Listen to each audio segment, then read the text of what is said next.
win. But today, for Lafleur, there are the eulogies that only great athletes get to hear.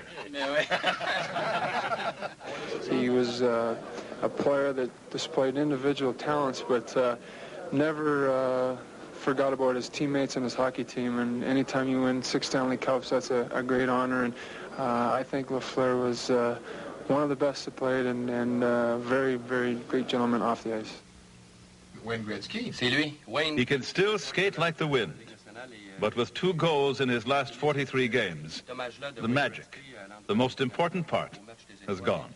Well, I never doubted in my mind that I was not able to score 40 or 50 goals again. It was tough enough to read the paper or heard people talking, when you're going to get out of your slump, things like that. So that's why I decided to retire. It's one of the reasons why.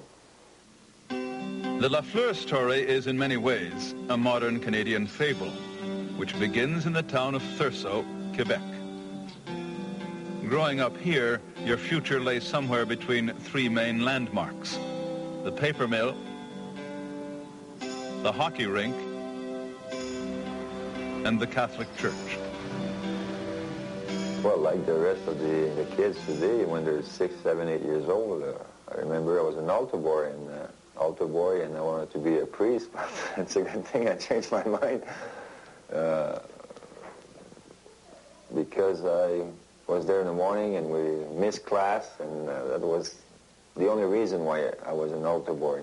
But when the priest was close friends with our family at that time, and he came here and said, how much time you have to go to school to be a priest? And when he told me, I said, forget it.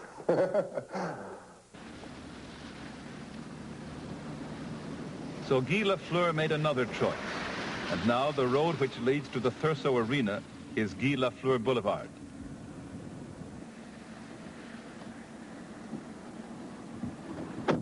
When Lafleur was 9 years old, as his son Martin is now, on Friday nights he'd sleep in his equipment, skates next to the bed, and early Saturday morning he'd sneak into the darkened rink by himself through a hole in the arena wall. You had the ice for yourself alone. There's nobody around you, and you were able to practice shooting the puck off the board, where the puck's going to go. And I kept that till the day I decided to retire, because even at the Forum, I was there an hour before everybody, so just to get practice.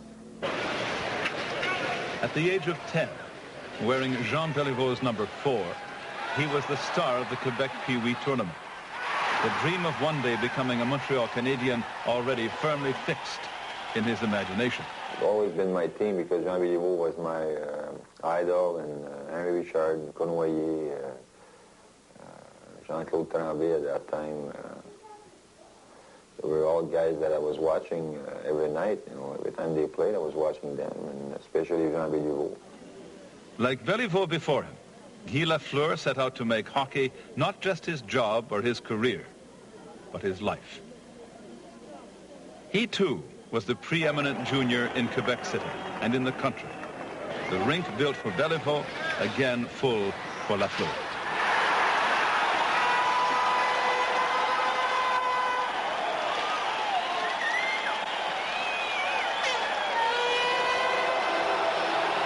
But Guy Lafleur was a different kind of player than Beliveau. And in hockey, these were different times. No longer did the top prospects in Quebec belong by divine right to the Montreal Canadiens. But if not by divine right, then maybe by a little divine inspiration. 3 years before Lafleur was eligible to join the NHL, Montreal had traded for the draft choice they'd used to get him. From the Quebec Rampart, Guy Lafleur. Just a week before, Jean Beliveau had announced he'd played his final game. People were expecting me to replace Jean Beliveau because he just retired, and I'm sure if it wouldn't have been for the publicity that I had, they would have sent me to Halifax.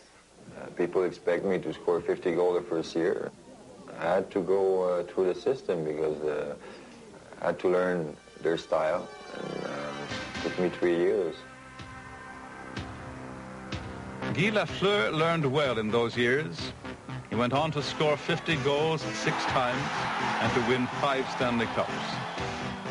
I remember when I first came up, we've always been brought up with veteran guys, 12, 15 years old, guys who won the Stanley Cup, who knew what kind of